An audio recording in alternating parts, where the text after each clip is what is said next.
Hey everybody, my name is Nick. I'm a 3D artist, digital creator, and I got a background in VFX and motion graphics. And I'm going to be showing you a little bit about how I'm using the MANUS VR gloves, particularly the Xsens version of the MANUS VR gloves, and ultimately getting the motion back into something like Cinema 4D. And yeah, we're gonna just look at a couple projects that I've been doing, short video clips with character animation that I'm, pretty excited to do and that are pretty fun to do. That MANUS gloves actually add a whole lot more detail to. So I'll just play you a few clips here, and then we can get into a little bit of detail in terms of the making of on one of them. As a heads up, I'm not going to focus on the capture part of this little process behind the scenes thing. I'm just going to focus on once you have the capture data as an FBX, what my kind of workflow is like. So with that, I'll play a couple of these clips, and then we can talk about one of them.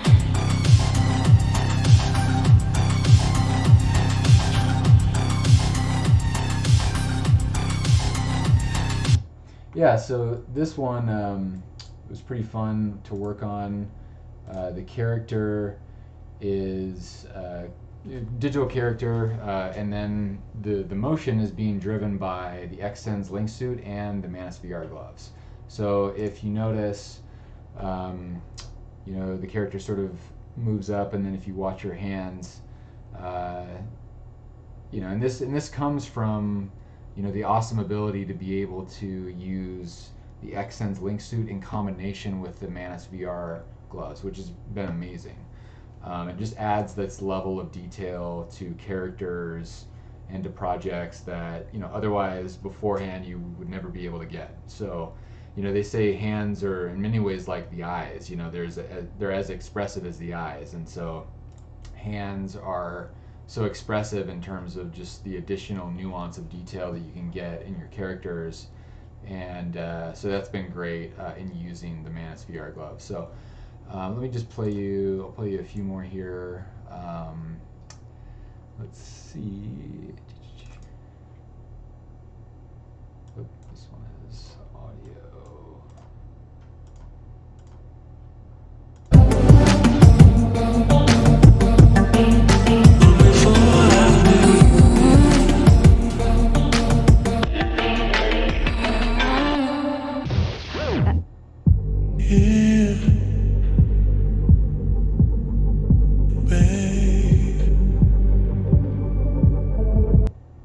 Yeah, so that one was super fun. This one is kind of going over like a future HUD kind of scenario. But basically the the character is being driven by myself in an Xsens link suit and with the MANUS VR gloves on, just here in my office. And like I said, I'm not going to get into the capture pipeline and all the ins and outs of that. I think I'm just going to focus on commenting a little bit on the part of the process where you have your FBX rig, and then you have it in Cinema 4D. But yeah, basically doing this motion, I'm doing the motion capture just here in my office, like I said, and it's fairly straightforward to just do a bunch of kind of interesting, cool takes of scenarios that you think that are just in your head that you want to explore, that you want to realize for like a character to be doing. So that's been pretty empowering for me, just in exploring visual concepts or pre-visualization or short films and filmmaking. It's just been incredibly valuable to have the additional detail that the gloves bring to characters, really. So yeah, that's that one. Play another one. Yeah, so this one has audio. Let me just play it.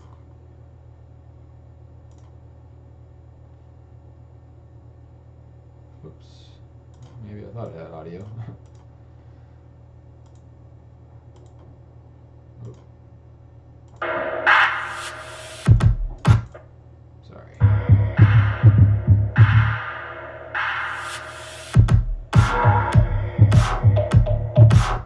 Yeah, so again, these are pretty short and sweet, but it's the same principle. I'm driving the motion by wearing a suit and the gloves, and you're able to get sort of like additional fidelity, like her hand motion toward the end of the thing. If you notice it here at the end, you get finger detail, which, you know, a move like that, like finger animation like that, can be kind of a pain in the ass if you're doing it manually. But what's great about Manus is that, you know, it's all motion captured, and it's in combination. I'm using it in combination with the body capture, which is awesome. Um, and so yeah, so that's that one. Let's turn on the audio so we have the audio for the next one. And yeah, so this one um, we'll go ahead and take a look at the process. And again, the part of the process I'm going to be focusing on in terms of just behind the scenes is just once you have your FBX file from MVN Animate that essentially has your full character rig. That's the part of the process I'm going to be showing. I'm not going to be showing like the capture pipeline. So yeah, so just keep that in mind.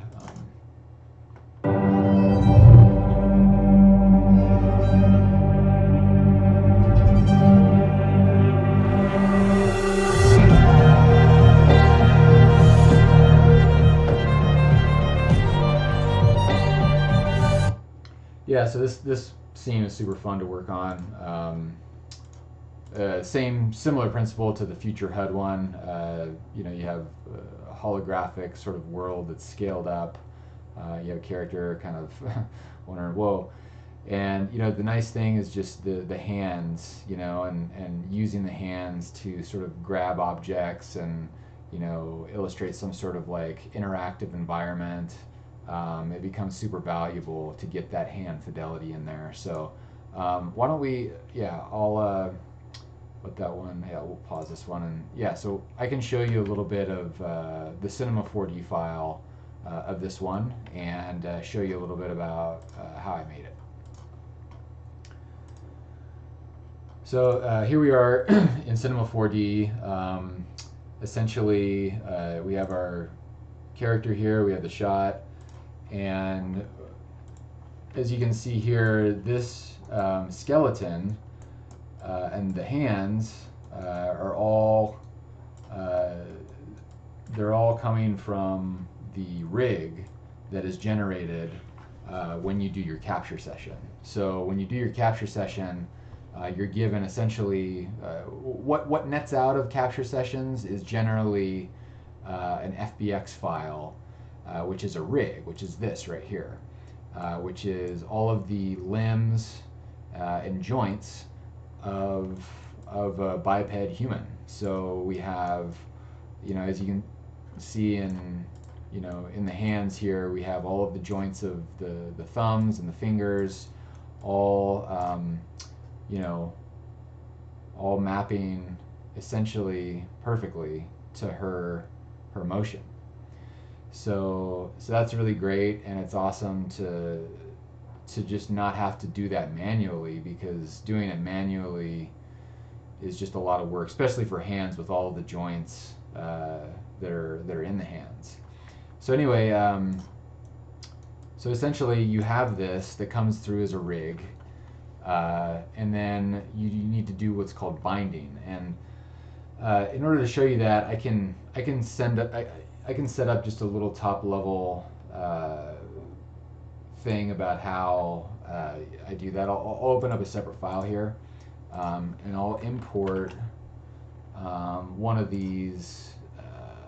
These are essentially the FBX files that come out of your capture sessions. And I'm doing my capture sessions in MVM Animate Pro, which is Xsens' software. They make the body link suit, but you can also use that in combination with the Manus VR gloves, which is great. And essentially, you perform your takes in this software, and you get essentially this, which is your rig.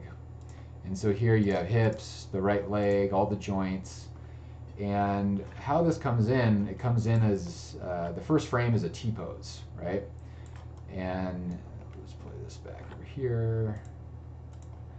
For some reason that's not playing back quickly, but essentially this is the entire take, right? So this is a whole long take I did with the hands, and as you can see the hands are all moving. It's pretty great.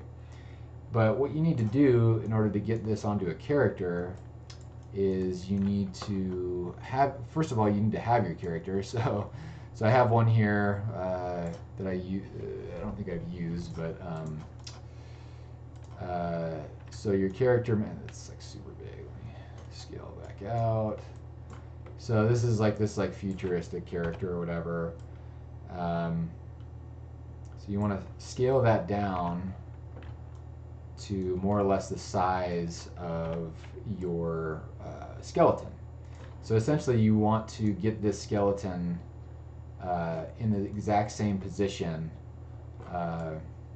as your character mesh, if that even makes sense. So essentially you want to map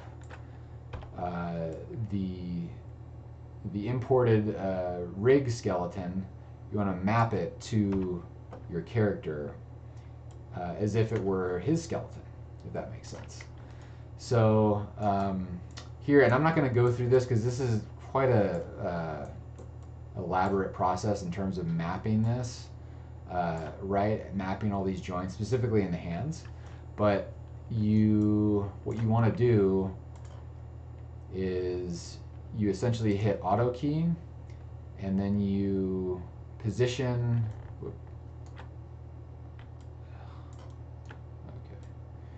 So you want to position all of your joints into the same position as he is in.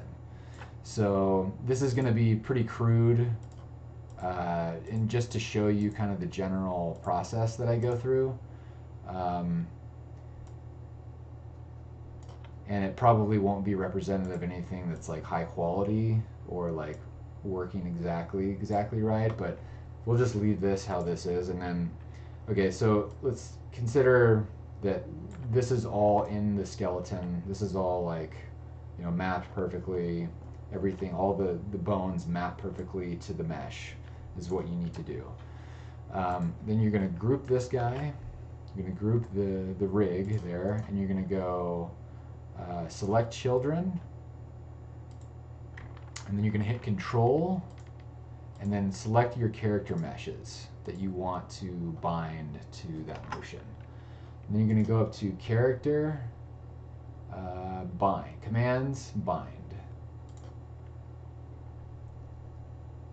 So essentially this will be crude, keep that in mind, but this will show, so once you do that, make sure to turn off auto keying, and then see now he's more or less mapped to that motion.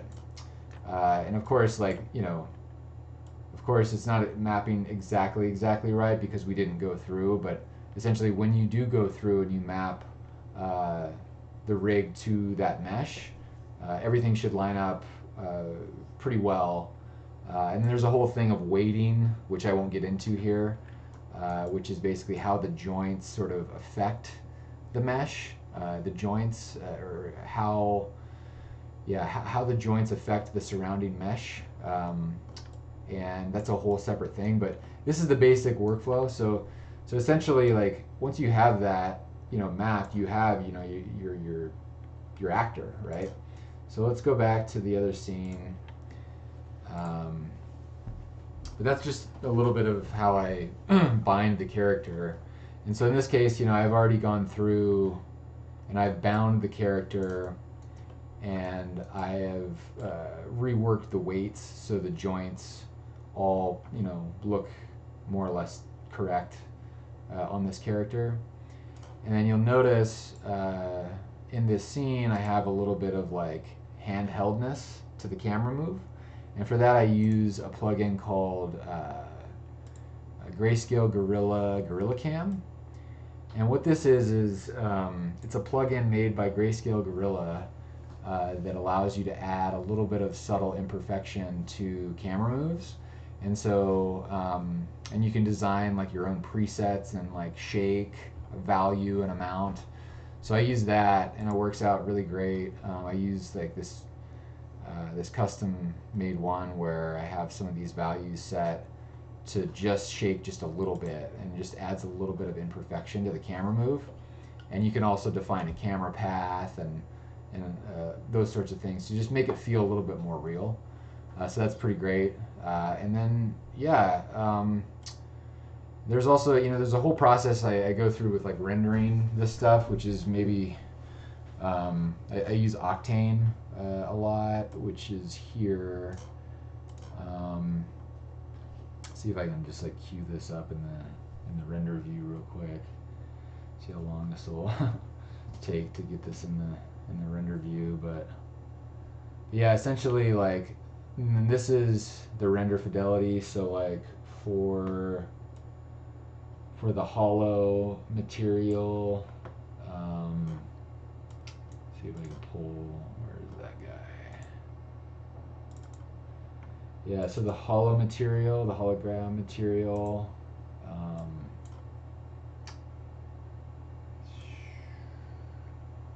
yeah, it's somewhat complicated,